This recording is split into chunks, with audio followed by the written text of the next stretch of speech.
Hey guys, HDvee here and welcome to a brand new video. Today we've got quite a lot of stuff to go over. Some new discoveries have been made about Generation 3 almost 20 years later. We also have some new Datamines to go over, some new events that are happening at Worlds 2024, and as well as that we have some new rumors for Legend ZA as well. A lot of things to take a look at today. If you're excited for the video, drop a like down below. Let's try and hit 500 likes. Leave a comment, subscribe if you're brand new, ring the notification bell. With all of that out of the way, let's get into the video and I really hope that you enjoy.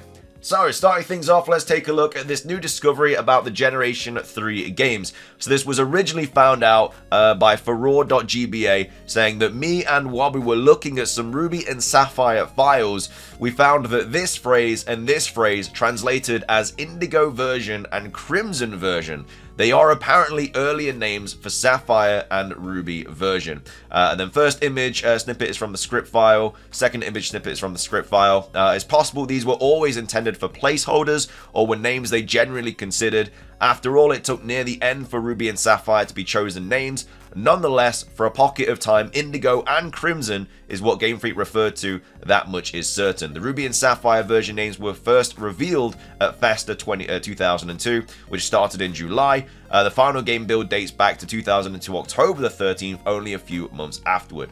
And then also, keep in mind that Indigo and Crimson are unofficial translation of ours and are not specifically assigned by Game Freak. What's definite is this phrase as shown in the images provided. So yeah, we've got Central here saying it's been discovered that Game Freak may have initially considered the names Indigo and Crimson for the Generation 3 games as seen on their leaked source code. Crazy that new discoveries are still being made after more than 20 years. So yeah, could have potentially had Pokemon Indigo and Pokemon Crimson way back when for Generation 3. Now they very well may actually revisit these names and they very well could be like the Generation 10 names or something like that. I think that they had Pokemon Violet as a name way back when. I think it got datamined like loads of potential names that they were kind of thinking about, and Pokemon, I think Pokemon Violet was there, I'm not sure about Scarlet, but you can see that they are still using names that they kind of came up with years and years and years ago. This is 20 years later, and we're only just finding out that they were supposed to be potentially called Pokemon Indigo and Pokemon Crimson. So yeah, really, really cool. I love little kind of tidbits like this, just nice history of Pokemon that we're finding out nearly, 2 decades later. I think it's just mind-blowing. But anyway, that's that. We also have some new data mines to go over for some new events happening at Worlds 2024. This is to do with Pokemon Go. So if you are heading to the World Championships this year, you will be able to take part in this event. I'm not sure if this is going to be a global event or is mainly exclusively just going to be for the Pokemon World Championships. I'm assuming it's going to be the latter. But either way, we have the Pokemon group here tweeting out saying new text update, some updates for the Pokemon World Championships 2024. So there's going to be a new costume Pikachu with exclusive location background. Costumed Pikachu caught from raids and field research have a chance of having an exclusive location background. There's going to be a collection challenge, probably in person. So like I say, this is very likely to be an actual event exclusively for Pokemon Worlds and not a global thing. There might be still something for, the global player base, but, most of this is just going to be if you're actually at Worlds. Champions Bouquet Collection Challenge. There's going to be a new quest, spin 10 Pokestops or gyms at the Hawaii Convention Center. So yeah, obviously that's definitely in person. Research, the 2023 Pokemon World Championship bonus timed research, 1 out of 2. I'm assuming that's supposed to be 2024. Team Building, Great League, bonus timed research. Greetings from Honolulu, bonus timed research. And also 2024 Pokemon World Championship Scavenger Hunt, 1 out of 1. And then additional bonuses. Greetings from Honolulu, additional bonuses. 2023 Pokemon World Championship additional bonuses. Again, I don't know. Apparently it is saying 2023, but it's probably supposed to be 2024. Team Building, Great League additional bonuses, and then other updates. Fast and Charged Attack bonus for Sableye. Buddy Souvenir bonus. Bonus of up to 10 trades per day. And new spawn bonus during routes as well. So again, some more events, some more bonuses happening at Worlds 2024. Very likely going to be, as I say, an in-person event, and it's not going to be a global thing. But either way, I know a lot of people watching this are probably going to be traveling to Worlds 2024. So yeah, you got this to look forward to either way. So those are the data mines for Ruby and Sapphire, or Crimson and Indigo, and the World 2024 event. Finishing things off for today's video, we have a new rumor to go over for Pokemon Legend ZA. This was posted on the 16th of July on Tuesday, and it's titled ZA Deets by Anonymous. Now, of course, this was posted on 4chan, so as always, take it with a grain of salt. I have to say that every single time. Never expect these to be true. Always expect them to be fake, but sometimes they do end up being true. It has happened multiple times, and maybe this one is true as well. We'll have to wait and see. But like I say, don't go into this expecting this definitely to happen, because it's very, very unlikely. Anyway, it says, felt like throwing my hat in the ring with the information I know is true. Everything I'm going to say is based on my understanding of mechanics explained to me by a friend. So they've already contradicted themselves in the first sentence there. They're going over information that they know is true, but then they're also saying, you know, this is based on my understanding. So he's saying it's definitely true, but based on what he understands. So if he understood it wrong, it's not true. So yeah, it's a very interesting first message there, or first line of the message, should I say. Anyway, though, let's see what they go on and say. So you start in the future, but can travel to regions of the city through various periods in time. Early years give you wilds, typical grass, and some paradox forms from Scarlet and Violet, plus a lot more archaic looking Pokemon. So straight away, I hope this isn't true, I don't need more paradox forms. I don't need more years of paradox forms. We've had it in Pokemon Scarlet and Violet. We're going to have it in Pokemon Scarlet and Violet until Generation 10 comes out, most likely 2026. So that's going to be, what, 4 odd years of paradox Pokemon. I don't want it in another game. This isn't anything to do with Scarlet and Violet, or at least it shouldn't be. They are completely different entities. I don't need all these games to kind of cross over. You know, it's completely different regions. I know they're very, very close. I know they are literally bordering each other, but I just don't want paradox forms in Legends. Yeah, I just really, really don't want it.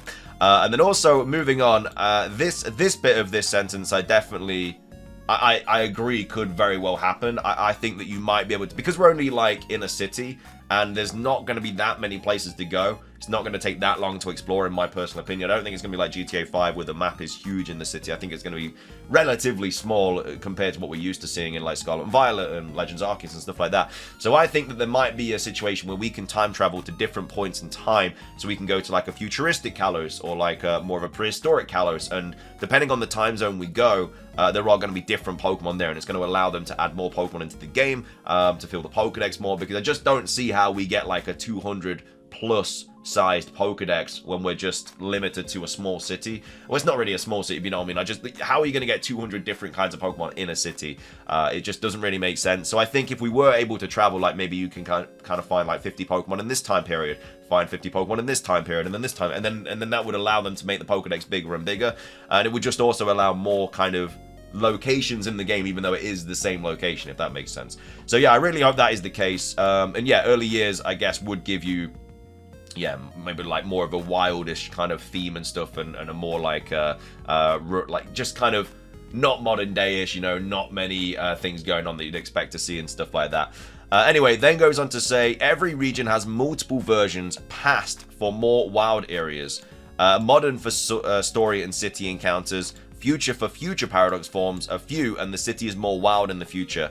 I think kind of described as post-war energy. So yeah, what they're saying here is there's multiple different versions of this kind of city if you go to the past. So there's like, so it says more wild areas. So if you go to the past, it's not just one kind of version of Lumiose. There'll be like multiple versions of Lumiose. In the present, there's going to be multiple versions of Lumiose. In the future, there's going to be multiple versions of Lumiose, which I think is a little bit, I think it's a little bit OTT. I don't think we need like 3 versions of the past. I think we just need the past, the present, and the future.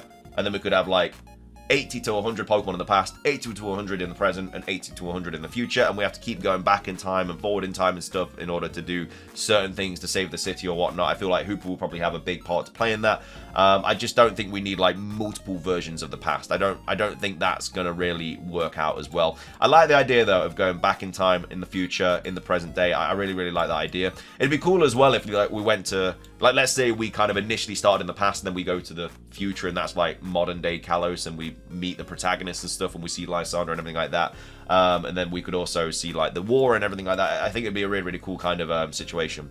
The starters are not the Kalos starters, so they are not Chespin, Froakie, and Fennekin. They are available in the post portion of the game. So post game is when we're going to be able to get the Gen 6 starters, which I don't agree with at all. And evolve using stones received in the future where the stones are discovered. So does that mean that they're going to have a different final evolution, which doesn't really make any sense, unless they're talking about Mega Evolution stones. But it does say evolve using stones, but I'm assuming they mean Mega Evolve. I don't know why they would suddenly become a stone evolution. We've never had starters, barring Eevee, as a stone evolution, so I don't really know why they would just randomly change that. There are a lot of megas than I expected, a lot more megas than I expected, should I say. But he just rambled on a lot of names. Dragonite was the one that he kept talking about. He also mentioned Jinx and Flygon, which I assume due to the data mine. But again, like, I understand why people think we're definitely going to get Jinx and Flygon, because they were literally going to be mega evolutions. We know that because of the data mines, but I think that they were cancelled for a reason. I think that they are less likely to get mega evolutions. You know, they were going to do it. They decided against it. Why would they then go back and decide, oh no, we're actually going to do it now? I just don't think that's the case. Dragonite is one that is, I think, more likely just because it's the only, like, old pseudo-legendary that's not had anything. It hasn't had any kind of new form or anything like that. And it's one of the only ones as well. Like, obviously, Tyranitar got something, Salamence, Metagross, Garchomp, all these Pokemon have had something. Dragonite is the only one that has had nothing, and it's the OG pseudo-legendary. So, yeah, I think a Mega Evolution for Dragonite definitely makes sense. And I know people are like, well, it can't get one because it's the Dragonite Eye. It could always be called, like, the Draco Eye or something like that. I don't think the name Dragonite Eye is enough for it to not get a Mega Evolution. I don't think that's a good enough reason. But yeah, Jinx and Flygon, like I said, it might happen. I just don't think because they've been data mined to get one gives them more of a reason to get them. I feel like they were cancelled for a reason, and they're probably not going to revisit that. As much as I would love to see a Mega Flygon, I'm not completely convinced about it. I know a lot of people want to see it, but I'm not, like I say, I'm not convinced. He wouldn't really share much more. I asked him more about the starters, and he wouldn't tell me, just not Kalos. So if that's the case, then yeah, it might be a Snivy, Torchic, Piplup situation. It could be a Gen 2 5-7 situation, or it could just be something completely different that we're not expecting. We'll have to wait and see. Again, we're expecting to get the starters this year. Riddler said we're going to get them. Other sources have kind of said we're going to get them, and it just kind of makes sense anyway that we'll get the starters at some point in a trailer this year. Maybe at Worlds, maybe at this Presents that's apparently happening in August. We'll have to wait and see. He mentioned Zygarde a few times, so I'm assuming you find it early in the game. Maybe it's a Koraidon situation, a rideable Pokemon. He didn't say that, I'm guessing.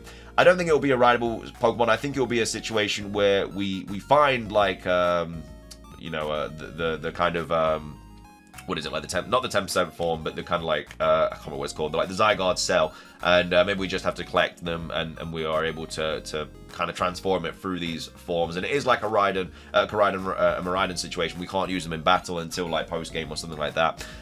Then goes on to say it will be billed as a Switch 2 game, with a Switch 1 version available, I guess, similar to how Breath of the Wild on the Wii U, but is meant for the Switch 2. See, I don't agree with this at all. They're already marketing it as a Switch 1 game, and I know they're not going to market it as a Switch 2 game because obviously the Switch 2 has not even been announced yet. But I'm very much convinced it's going to be a Black and White 2 situation where Black and White 2 came out after the 3DS, but it was still for the Nintendo DS, but it was playable on the 3DS because of backwards compatibility. I think that's going to be the same thing. I think it's going to be made for the Switch. It's going to be playable on the Switch 2, but it's predominantly made for the Switch. It will probably run better on the Switch 2 because it's just a better console. But I think it's mainly going to... I don't think they're going to be like a Switch 1 version and a Switch 2 version. I think it's just going to be for the Switch, and then it will be playable on the Switch 2 as well. That's just my personal opinion. I hope they do make a Switch 2 enhanced version because it would just be better, but I don't feel like that's going to be the case. This is all I know. I couldn't pry more than this. If we chat again, I'll try and get more details. So yeah, I mean, it's one of those things like who is their friend, this mystery friend that apparently knows this information? Very, very unlikely to be true. There's portions of it I like and I would back, like the different kind of versions of the future, the past, the present day, stuff like that. There's other things as well that I don't really understand, like these evolution stones for the Megas. I don't even know if it's for the Megas. For the starters, he just says stone evolutions. I'm assuming that's mega evolutions, but they don't go into detail about that. Yeah, I mean, Zygarde at the start of the game I could see happening. I don't see why not. But yeah, the whole Switch 2 thing, I don't believe that's going to be the case at all. I think it's going to be a Switch 1 game. But we'll have to wait and see. I mean, it depends when the Switch 2 comes out. Like, Legends EA is apparently going to be coming out, you know, maybe summerish time next year. If the Switch 2's out before then yeah, it could be a Switch 2 game as well. Like, we'll have to wait and see. But either way, though, let me know your thoughts on this rumor. Do you believe it or not? And also, let me know your thoughts on these data mines for the World 2024 events. And also, what are your thoughts on Indigo and Crimson, the Pokemon versions? Do you think we will get Indigo and Crimson in the future? Or do you think they're just going to be scrapped and then that is it? But yeah, thank you for watching. If you enjoyed, drop a like down below. Let's try and hit 500 likes. Leave a comment. Subscribe if you're brand new. Ring the notification bell for daily Pokemon content. Have a great rest of your day. And until next time, peace.